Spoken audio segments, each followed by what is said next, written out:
This project explores the spatial qualities of assemblage on 3 scales: the construction unit, or the assemblage of construction units, the spatial unit, or the assemblage of spaces, and the compound unit, or the reassembly of both construction units and spaces. The 3 scales, when linked together in time, create a process of formal involution, a process which moves from discrete spatial unit to the juxtaposition of these units in the site, to the indefinite multiplication of their boundaries, and ultimately the formulation of a new and compound spatiality. The project occurs within a fictive context which is initiated through and propelled by the desire of the Church to come to terms with its inability to engage contemporary society. The Church in principle requires continuity, but in practice seeks novelty, and the narrative follows its haphazard journey towards discovering, through the architectural practice of assembly, the manner in which it can create constant novelty while maintaining formal continuity. It's been a while now, but I can still remember that mute disbelief that met the Pope's inaugural address, and his proclamation launching the Third Vatican Council. Paying homage to the Church's past as the provider of meaning and security in a world of ever-present toil, death and physical suffering, he made the point that we didn't live in a world like that anymore. We had different burdens and expectations. Death and pain had long disappeared into quarantined buildings. People could fly anywhere in the world if they woke up bored one day. Bodies had become objects to be changed and perfected at will, and nature was no longer a mystery, but was just another dissected, analysed, categorised and preserved specimen of science's triumph. The world was full of endless choice, and was busy satisfying people's every whim in boundless ways, and yet the Church was still performing ceremonies crafted for people 1,000 years ago. He made the case that the Church had to go out and to transform itself as much as the world around it had changed, and that this needed to be done not only in its liturgies, but also in its physical form, in the immediate presence of its architecture, so that the lay could tangibly see and experience the Church's will to change. For this to happen, he announced that he had set aside a parcel of land in Rome itself, so that construction could begin immediately on the Vatican's newest experiment, on what was to become the physical register of the Church's will to change, the newly founded Church of Perpetual Experimentation in Eur. Organising this project was the Council's first committee, the Committee for the Architecture of Ecclesiastical Engagement, a panel of priests whose job it was to travel Western Europe, both interviewing a broad spectrum of society, from media moguls, billionaires to young athletes and hoodies, to researching the current paradigms governing people's daily lives and its architecture.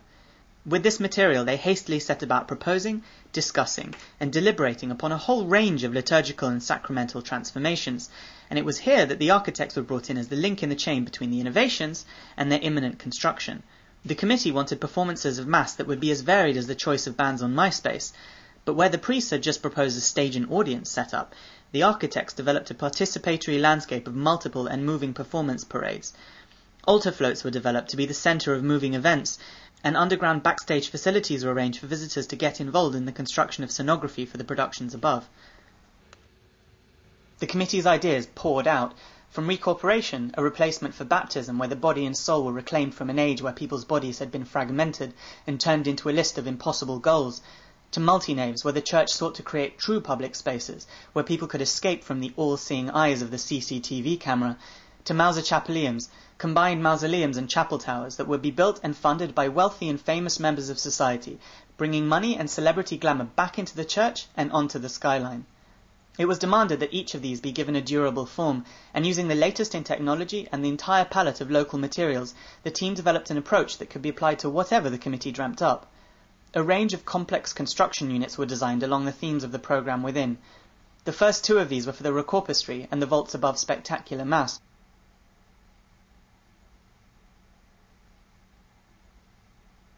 and they pleased the committee so much that they sent a representative to the country's biggest milling machine company, where the units had been manufactured, and managed to haggle several machines from them gratis.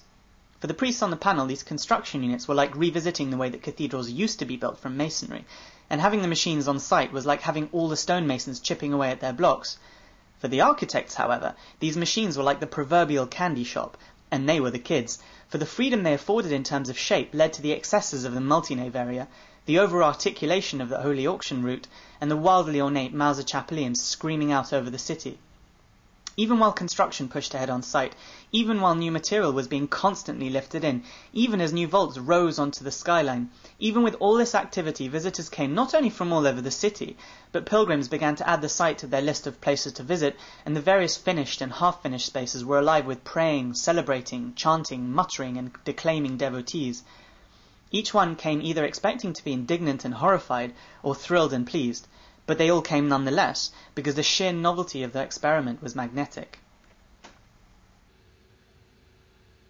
Although the novelty of the project attracted visitors in the first place, once they arrived, their experience of the contrasting assemblage of architectures and liturgies kept each occupant moving around the spaces, encountering various ceremonies and rituals in an endless proliferation of routes. The site had been rapidly filling up with program. Worshippers could now walk directly out from the gloomy depths and the initiatory rite of their or someone else's recorporation and into the glaring display of the spectacular vaults and a performance of Mass, look up and see a publimater displaying his abstemiousness in a publimaterium, and then pass immediately through to join the crowds arriving for Holy Auction, the committee's pilgrimage for an age of possession. These navigable juxtapositions in space and ceremony were the way in which the priests made the experiment accessible. In their research, they had found that people were used to, and even expected, the simultaneous intake of multiple inputs. People were used to the appearance of choice. And it was through the discontinuous assemblage of their church, through the way that the visitors could always see, hear, and if they wish, experience more than one and probably 3 or 4 ceremonies and spaces at the same time, that the committee created the church's contemporary transformation of its old, monodirectional hierarchy. The church was breeding an ecclesiology of simultaneous difference through assemblage. So, within a few years, the committee had developed a whole range of doctrines. The architects had evolved a method to rapidly put them into the site, and the priests were precisely choreographing their use of the spaces to embody their experiment of contemporary ecclesiology. And when the site became full, they seized the moment to determine the final nature of the church.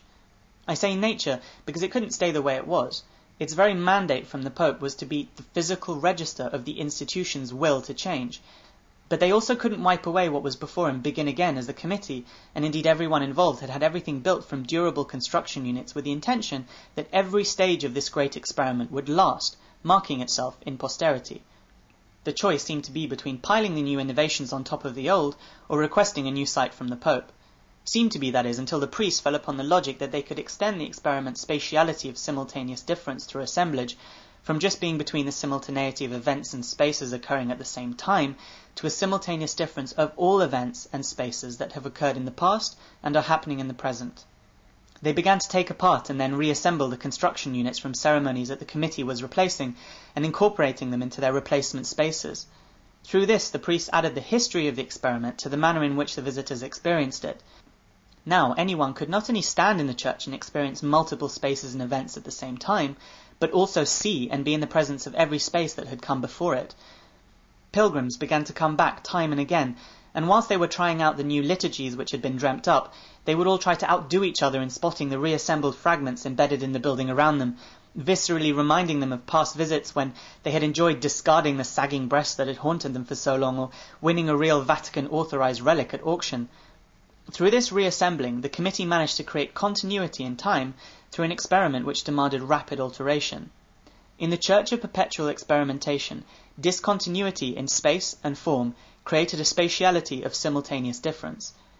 This spatiality of simultaneous difference allowed for the Church's formal continuity in time, and this was all achieved through the unceasing act of perpetual assembly. It is perpetual because they're still going at it. The Pope died a long time ago, and generations upon generations of committee innovations are embedded in the structure of the building, but the priests still keep inventing, the architects still keep designing, and most importantly, the people still keep coming. It has become the one site in Christendom where people go both to remember the past and to be surprised by the present. The cranes have never stopped turning above that plot of land in Eur, and many of us who visit it so often hope and believe that they never will.